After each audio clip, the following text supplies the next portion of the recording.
हिमाचल प्रदेश के राजस्व विभाग में एक महत्वपूर्ण और ऐतिहासिक फैसला हुआ है।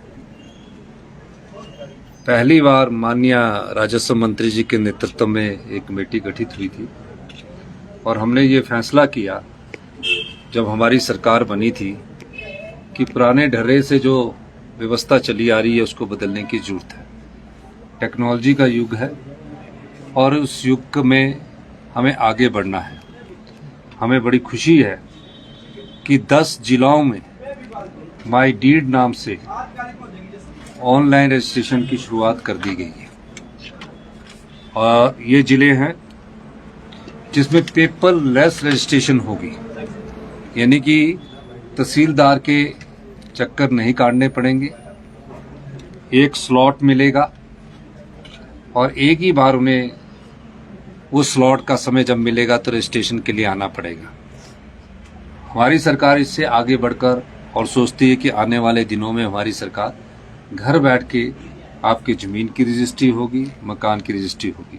हमारी सरकार ने पायलट प्रोजेक्ट के तहत एक योजना 10 जिलों में शुरू की है और 10 जिलों के जो सब रजिस्ट्रार ऑफिस है SRO, उसमें बिलासपुर में बिलासपुर सदर में किया है, चंबा में डलहौजी में किया है, हमीरपुर में गलोड़ किया है, कांगड़ा में जयसिंहपुर किया है, कुल्लू में भुंतर किया है, मंडी में पद्दर किया है, शिमला में कुमारसैन किया है, सिरमौर में राजगढ़ किया है, सोलन में कंडाघाट किया है, ऊना बंगाना किया है। जो ये सब रजिस्ट्रार ऑफिस है इसमें आज के से पेपरलेस रजिस्ट्री होगी, यानी कि सारी रजिस्ट्री ऑनलाइन होगी और पायलट प्रोजेक्ट के तहत होगी। इससे हमारे जो राजस्व से संबंधित जो रजिस्ट्रेशन की दिक्कत आती थी, कई बार तहसीलदार साहब नहीं मिलते थे, वो डिमार्केशन में गए हैं या सरकारी किसी और काम में गए हैं, पटवारी नहीं मिलते थे। रजिस्ट्री करवाने के लिए गांव के लोग, किसान लोग, बागवान लोग बैठते थे और उनको रजिस्ट्री करवाने के लिए पूरा दिन बैठना पड़ता था। कई बार तो ऐसे मामले भी माननीय राजस्व मंत्री मुझे बता रहे थे कि रजिस्ट्री करवाने के लिए सुबह 11 बजे से बैठे और शाम को 4:30 बजे भी रजिस्ट्री नहीं हुई और कहा कि अगले दिन आए। तो इस सब समस्याओं का निदान करने के लिए हमने माई डीड नाम की पेपरलेस रजिस्ट्री की शुरुआत की है और ये 10 सब तहसीलों में शुरू हो गया है। ऐसे एक बड़ा ऐतिहासिक परिवर्तन है और 1 साल के भीतर आप देखोगे कि फेसलेस रजिस्ट्री घर बैठकर हो जाएगी। इस दिशा में हमारी सरकार ने एक महत्वपूर्ण बदलाव किया है और इससे लोगों को आने वाले पूरे प्रदेश में इस प्रकार की सुविधा मिलेगी। एक और चीज होती थी कि पटवारी जो थे रोज नामचा भरते थे और कारगुजारी का शुभारंभ भी बाय हैंड करते थे, हाथ से लिखते थे, उसको भी ऑनलाइन कर दिया गया ताकि किसी प्रकार का भी कोई उसमें छेड़खानी ना हो सके। तो जो राजस्व में महत्वपूर्ण बदलाव हमारी सरकार आने वाले समय में कर रही है, उस विषय में आज बड़ी महत्वपूर्ण बैठक थी और मैं इस बैठक में व्यक्तिगत तौर से भी आया हूं। इसके अलावा अगले 15 दिनों में जो अभी हम रजिस्ट्री करते हैं उसकी म्यूटेशन 3 साल नहीं होती है, 2 साल नहीं होती है, 1 साल नहीं होती है। जिसकी ज्यादा अप्रोच होती है, जो राजनीतिक लोगों के से फोन करवा लेता है, विधायक से फोन करवाता है, उसका काम हो जाता है। आम नागरिक तकलीफ सहन करता है, उसको भी हम करने जा रहे हैं ऑनलाइन। रजिस्ट्री के कुछ ही दिनों के भीतर ऑटोमेटिकली ये म्यूटेशन ऑनलाइन हो जाएगा, उनको जाने की जरूरत नहीं पड़ेगी। और म्यूटेशन में भी आम जनता को बहुत दिक्कतें आती थी। आम जनता में म्यूटेशन के लिए लोग बैठे रहते थे, पटवारी कॉल करता था। आने वाले समय में देखेंगे कि ऑनलाइन म्यूटेशन हो जाएगी, जिसकी रजिस्ट्री हुई उसकी ऑटोमेटिकली म्यूटेशन हो जाएगी, आने की जरूरत नहीं पड़ेगी। इस तरह राजस्व में और महत्वपूर्ण बदलाव हमारी सरकार ने किए हैं। मैं एक चीज और बताना चाहता हूं कि जो भी हमारे खानगी तकसीम है उसको भी हम जल्दी से बहुत तेजी से हम आगे किसी तरह सिंगल डिजिट में करने की कोशिश करेंगे कि हर एक परिवार का एक अपना खसरा नंबर हो। और इसके अलावा एक भू आधार भी हम शुरू करने जा रहे हैं। भू आधार का मतलब है कि जमीन का भी एक आधार नंबर होगा। ये तीनों चीजें हम आधार कार्ड से भी जोड़ेंगे और हिम परिवार से भी जोड़ेंगे ताकि जमीन के मामले में भी कोई आप किसी भी आम जनता को तकलीफ ना हो। उसके अपना भू आधार नंबर डाला, उसको पूरा खसरा नंबर मिल गया, पूरी जमाबंदी मिल गई, पूरा रिकॉर्ड मिल गया। ये सारा हम एक व्यवस्था को ठीक करने जा रहे हैं, जो कि आने वाले समय में आप देखेंगे कि इसका ज्यादा से ज्यादा लोगों को लाभ पहुंचेगा। और अभी तक हमने 21,000 गांव में से 90% गांव के नक्शे को भू नक्शा पोर्टल पर अपलोड कर दिया गया है। यानी कि 21,000 गांव के जो जमीन के कागजात है उनको हमने भू नक्शा पोर्टल पर अपलोड कर दिया गया है। 1.44 करोड़ खसरा नंबर में से 1.19 करोड़ 1,19 लाख के करीब यूनिक आइडेंटिफिकेशन नंबर यानी भू आधार जनरेट कर दिए गए हैं।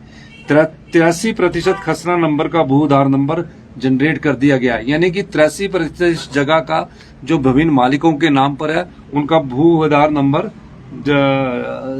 हमने जनरेट कर दिया है। 71% खातों को आधार से जोड़ दिया गया है, जबकि 30% भूमि मालिकों की आधार सीडिंग की जा रही है। इस साल के अंत तक हम रेवेन्यू कोर्ट केस फाइलिंग और कोर्ट केस मैनेजमेंट के साथ म्यूटेशन को पूरी तरह से डिजिटाइज कर दिया जाएगा। सारी प्रक्रिया को हम डिजिटाइज कर रहे हैं। माननीय रेवेन्यू मिनिस्टर्स ने हमें आश्वासन दिया है कि 1 साल के भीतर हम सभी इसको रजिस्ट्रेशन डिजिटाइज कर देंगे। हमारी सरकार चाहती है कि गांव के द्वार में बैठा हुआ गांव का किसान, बागवान अपने बगीचे में भी देकर ऑनलाइन अपनी सारी जमीन जायदाद का ब्यौरा ले सकता है। ये एक बड़ा महत्वपूर्ण परिवर्तन है जो टेक्नोलॉजी के साथ हमारी प्रदेश की सरकार इसको आगे लेकर जा रही है। धन्यवाद। सर, आपने आपदाग्रस्त क्षेत्रों का दौरा किया है, किस तरह की स्थिति है, क्या कहेंगे? देखिए, आपदा के प्रति मैं कह सकता हूं कि प्रदेश में भयंकर आपदा आई है और हमारी सरकार ने तीव्रता से उसमें कार्य किया है। हम राजनीति के लिए आपदा प्रभावित क्षेत्रों में लाभ लेने के लिए नहीं जाते हैं, हम लोगों की सेवा के लिए काम करने जाते हैं। जिस दिन आपदा आई उस दिन पहले दिन मैं खुद जब पता लगा कि थुनाग के एरिया में राशन की कमी है, मैं धर्मपुर विधानसभा क्षेत्र में जो मंडी जिले का ही पार्ट है, लोगों को मिलकर आया, उनके घरों को देख कर आया। शाम को पता लगा कि वहाँ हेलीकॉप्टर नहीं उड़ सकता, फिर भी मैंने कहा कि आप चलिए, और हेलीकॉप्टर की सेवा से हमें पहले दिन अनाज पहुंचाया। उसके लिए अगले दिन हमारी कैबिनेट बैठक थी।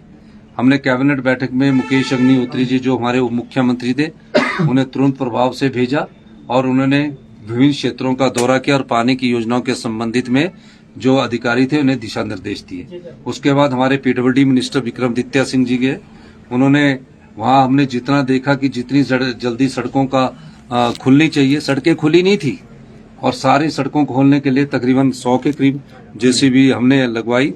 तो 100 के करीब जेसीबी मशीनें हमने लगवाई, 50 मशीनों का और वहां हमने इंतजाम किया। जब सड़कें खुली तभी सभी नेतृत्व वहां गया। इस चीज को हम नहीं कहते कि हमने कार्य किया है, ये वहां की जनता कह रही है कि हमने सड़कें खुलवाने में सरकारी और प्रशासनिक दृष्टिकोण से जो रवैया अपनाया उसको तुरंत प्रभाव से हमने लागू किया। और आज ही अभी हमने एक 5 लाख की ऑफलाइन टेंडर की हमने प्रक्रिया शुरू की कि जहां बाढ़ग्रस्त है, चाहे धर्मपुर है, चाहे करसोग है, चाहे सिराज है, इन क्षेत्रों में ऑफलाइन टेंडर ताकि सड़कों का कार्य और तेजी से हो उसको किया जा सके। अब सड़कें खुल चुकी है, लेकिन अब सड़कों को दुरुस्त करने के लिए बहुत समय लगेगा और ये नहीं है कि बहुत बड़ा नुकसान हुआ है। सड़कों दुरुस्त करने के लिए काफी पैसे की जरूरत है। हमारी सरकार ने टेम्परेरी तौर पर सड़कें खोल दी गई है और निश्चित तौर पर जो भी जाने गई हैं उस संदर्भ में मैं ये कहना चाहता हूँ कि हमारी सरकार ने एक आपदा राहत पैकेज बनाया है। मैंने मंत्री जी को निर्देश दिए हैं, रेवेन्यू मिनिस्टर को, कि हमारा एक आपदा राहत पैकेज आने वाले समय में कैबिनेट में आए और जो प्रभावित परिवार है उन्हें हम पूरी प्रकार से आर्थिक सहायता देंगे। हर घर जो टूटा है उसको हम बसाएंगे, हर घर में जो कपड़े और उनके बर्तन भे है उसका हम पैसा देंगे। किसी का पशु गया है, गाय मरी है या भेड़ बकरी मरी है या मुर्गी पालन से संबंधित जो पेशेवर लोग थे, हर पैसा हम देंगे। हालांकि आर्थिक संसाधन सीमित होने के बाद हम प्रत्येक घर को उजड़ने नहीं देंगे, उन्हें बसाएंगे। लेकिन मैं एक चीज चाहता हूं कि हमारे यहाँ वन भूमि है और वन भूमि में हमारी सरकार सिर्फ केस को अनुमोदित कर सकती है। मैं भारतीय जनता पार्टी के जो भी 7 सांसद यहाँ से चुनकर गए हैं, 4 लोकसभा के गए हैं, 3 राज्यसभा के सांसद गए हैं, उनसे अनुरोध करूंगा कि अब उन आपदा प्रभावित परिवारों को जगह देने की बात है तो आप हमारा सहयोग कीजिए। जिनके घर बनने लायक जमीन नहीं बची है, 5-5 बीघा जगह है लेकिन 1 बिस्वा भी जगह नहीं बची है, उनको मकान बनाने के लिए और कोई जगह नजर हमारे पास नहीं आ रही है, वहां हम वन भूमि में उन परिवारों को बसाना चाहते हैं। सिर्फ मदद ये चाहते हैं कि 7 MP हमारे प्रधानमंत्री जी से मिले, होम मिनिस्टर से मिले और वन भूमि में हमें केंद्र हमारे जो पीड़ित परिवार 2023-24 के भी आपदा प्रभावित परिवार है और जो अभी के आपदा प्रभावित परिवार है, उन लोगों को जमीन दिलाने में मदद करें। हम उन घरों को, अगर वो जमीन दिलाते हैं तो हम उन घरों को बसाने का पूरा कार्य करेंगे। सर, क्या केंद्र से भी कोई आपदाएं बात जो आ रही है लगातार, वो खड्डों के किनारे छोटी छोटी जो नदियां है उसके आसपास जो कंस्ट्रक्शन होती है वहां पर नुकसान होता है, मकानों को लोग देखिए, जाते हैं, उसके लिए सरकार कोई पॉलिसी फ्यूचर में बनाएगी कि देखिए, इस मामले को बड़ी गंभीरता से विचार किया गया और इसमें सरकार विचार रखती है। सभी स्टेक होल्डर से बात करने के बाद हम इसमें कानून भी बनाना चाहते हैं, इसमें कोई दो राय नहीं है।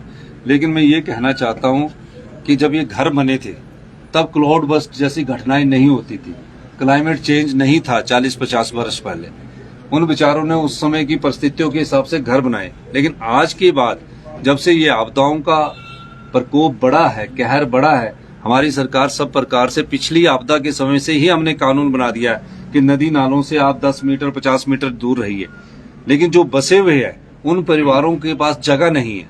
जब तक केंद्र की सरकार वन भूमि की हमें जगह नहीं देती, हम उनको बसाने का कार्य कैसे कर सकते हैं? सरकारी जगह होगी, हम उनको बसाने के लिए, जहाँ वन भूमि नाम नहीं होगा, हम उनको वो जगह अलॉट करेंगे। क्या वो वहां जाना चाहेंगे? क्योंकि गांव के लोग हैं, वो साथ वाली जगह में जाना चाहते। वन भूमि में भी कुछ जगह अगर सरकार घर बनाने के लिए भी देते, वो संतुष्ट है। तो ये मैं आपके साथ कहना चाहता हूँ। धन्यवाद। सर, केंद्र से कोई बात हो पाई है क्या? आप अच्छा, हमने वन भूमि के लिए पिछले विधानसभा का प्रस्ताव पारित किया था और विधानसभा के प्रस्ताव पारित करके हमने अनुरोध किया था। अब सिर्फ क्योंकि सारे सांसद उनके हैं, राज्य में कांग्रेस की सरकार है, सारे सांसदों से हमारी अनुरोध है कि हम सब मिलकर चलते हैं। हम ये नहीं कह रहे कि हम ही चलेंगे, आप भी चलिए हमारे साथ। और आप अगर हमको नहीं ले जाना चाहते तो इन आपदा प्रभावित परिवारों को राहत देने के लिए, इन पर दया करने के लिए कृपा करके आप सातों ही सांसद चले जाइए।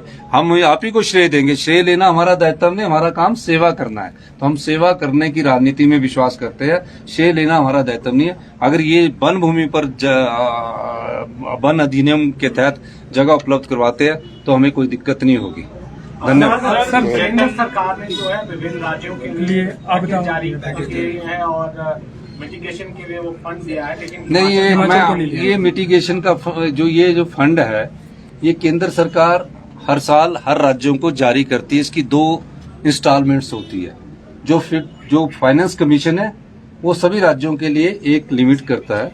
हमारे राज्य के लिए जुलाई में पहले आ गया है, तो इसमें कोई दो राय नहीं। कुछ राज्यों के लिए ये जो मिलता है ना, जिनको भारतीय जनता पार्टी वाले अनाउंस करते हैं कि हमने NDRF SDRF में इतना पैसा दिया, ये रूटीन है। ये आपदा आने से पहले 17 जब भी कमीशन की रिपोर्ट्स आती है मिलता है। तो ये तो दिसंबर में आता है और जुलाई में आता है। तो पिछली बार जब 23-24 में आपदा आई थी तो इन्होंने दिसंबर का वो एडवांस कर दिया था, जिसको ये 200 करोड़ आपदा राहत बोलते हैं, और एडवांस किस्त दे दी थी। ये होता है। तो अभी कोई स्पेशल राहत पैकेज कोई केंद्र सरकार से हमें नहीं मिला है। और ये कहना कि हमारे पास स्पेशल राहत पैकेज मिला है, कोई अभी हमारे को इस आपदा से संबंधित कोई स्पेशल राहत पैकेज नहीं मिला। 24-25 में भी स्मेज और इस जगह आई थी, उसका भी कोई अभी स्पेशल राहत पैकेज नहीं मिला। ये सब चीजें अभी हम केंद्र सरकार के पास मैं जा रहा हूँ, अनुरोध करूंगा। सर, आखिरी सवाल सर, बहुत से लोग जो हैं अभी लापता हैं इस आपदा के दौरान, रेस्क्यू ऑपरेशंस चल रहे हैं, आपको लगता है कि इसमें और तेजी लाने की आवश्यकता है? देखो, तेजी बहुत जरूर से ले आए हैं, सब लोगों को पता है। अब मिसिंग की डेफिनेशंस में हमने डिफाइन किया है, हमने एक और नियम चेंज किया था मिसिंग की डेफिनेशन का। अभी डिप्टी कमिश्नर उसकी रिपोर्ट सबमिट करेंगे। तो जो मिसिंग लोग हैं, अब मुझे उनकी संभावना जो है वो थोड़ी कम नजर आती है। पर भगवान किसी की जिंदगी बचाना चाहता है तो वो बच भी सकते हैं, लेकिन अभी हम मिसिंग की डेफिनेशन में नहीं है। कितना नुकसान हुआ है सर टोटल? अभी तक 800 करोड़ के करीब का नुकसान है, क्योंकि नुकसान ना पूरी राज्य से आता है, अपलोड होता है, तो 800 करोड़ के करीब का नुकसान हो गया। मैं दिल्ली जा रहा हूँ, दिल्ली में मैं सभी लोग नेताओं से मिलकर अनुरोध करूंगा, और मैं भारतीय जनता पार्टी के नेताओं से भी कहूंगा कि हम आपके नेतृत्व में सरकार चलने को तैयार है, आप सहयोग दीजिए। धन्यवाद, थैंक यू।